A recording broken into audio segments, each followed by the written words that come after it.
Bonjour, c'est Alex au Waterfall Revenu. Dans ce nouvel épisode de notre série Comment bien quitter son employeur, on va aborder un aspect souvent sous-estimé quand on parle de départ.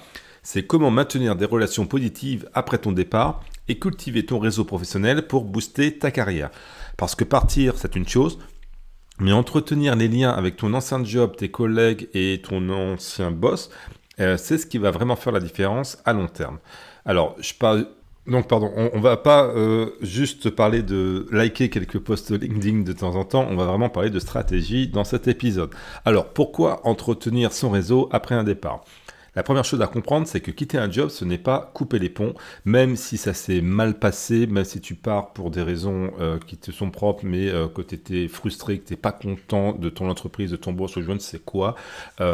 C'est pas parce que tu as tourné la page que tu dois tout effacer dans ton ancien monde professionnel. Ton réseau, c'est une ressource précieuse qui peut t'aider à progresser dans ta carrière, que ce soit pour décrocher de nouvelles opportunités, pour obtenir des recommandations ou tout simplement pour te tenir au courant des évolutions de ton secteur.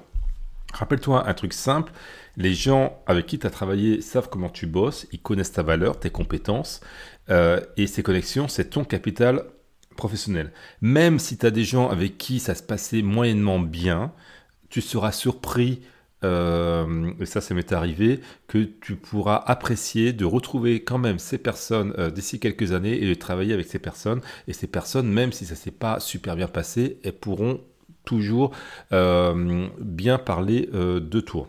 C'est assez contre-intuitif, mais c'est des choses qu'on voit dans la vie. Donc, il ne faut pas tout balancer à la poubelle. Et au contraire, tu dois apprendre à tirer parti de tout ça, même après ton départ.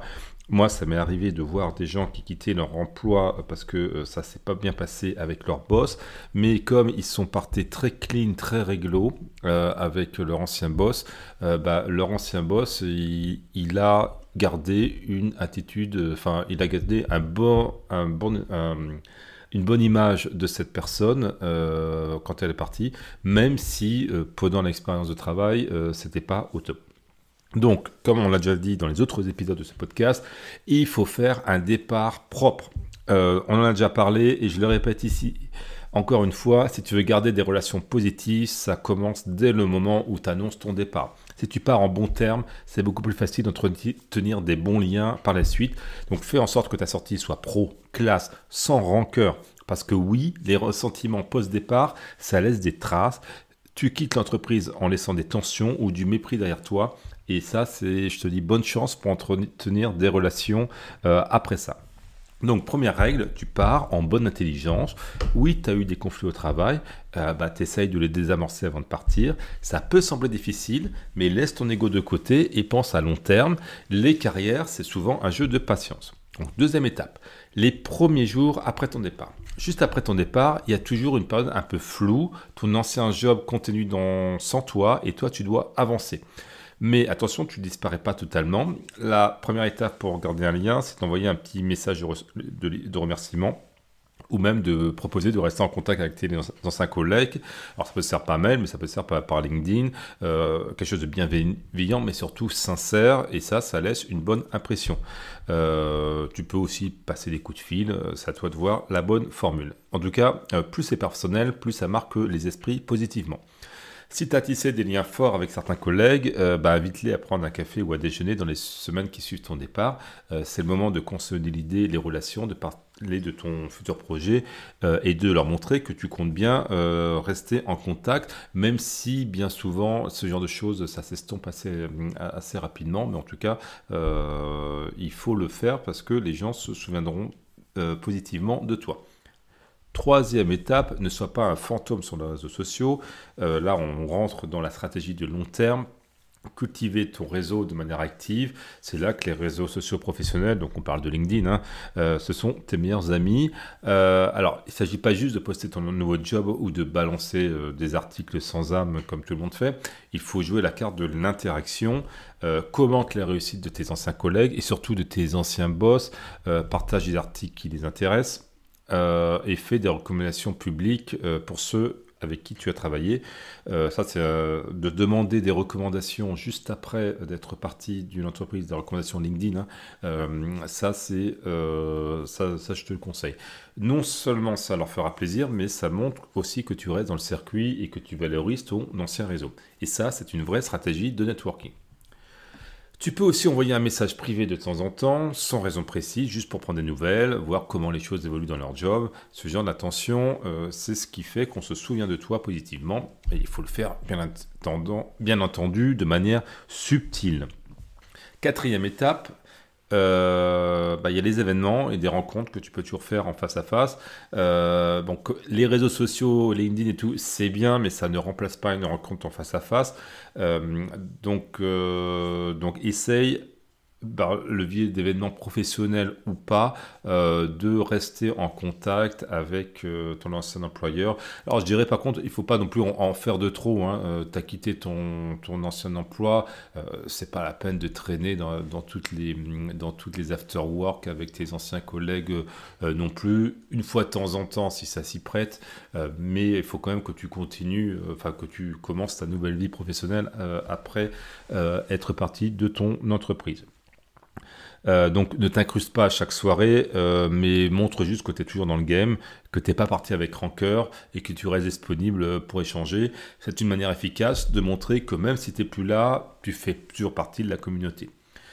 Si tu as des occasions d'organiser des rencontres dans ton nouveau rôle, invite tes anciens collègues ou tes anciens boss surtout, ça crée du lien.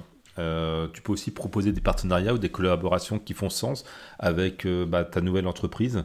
Parfois, ça peut être un concurrent, donc ça s'y prête moins, mais parfois, tu peux aller dans une entreprise connexe et il peut y avoir des synergies intéressantes entre les deux entreprises qui peuvent avoir lieu, où tu peux acheter les services de ton ancien employeur et ça, tout le monde appréciera.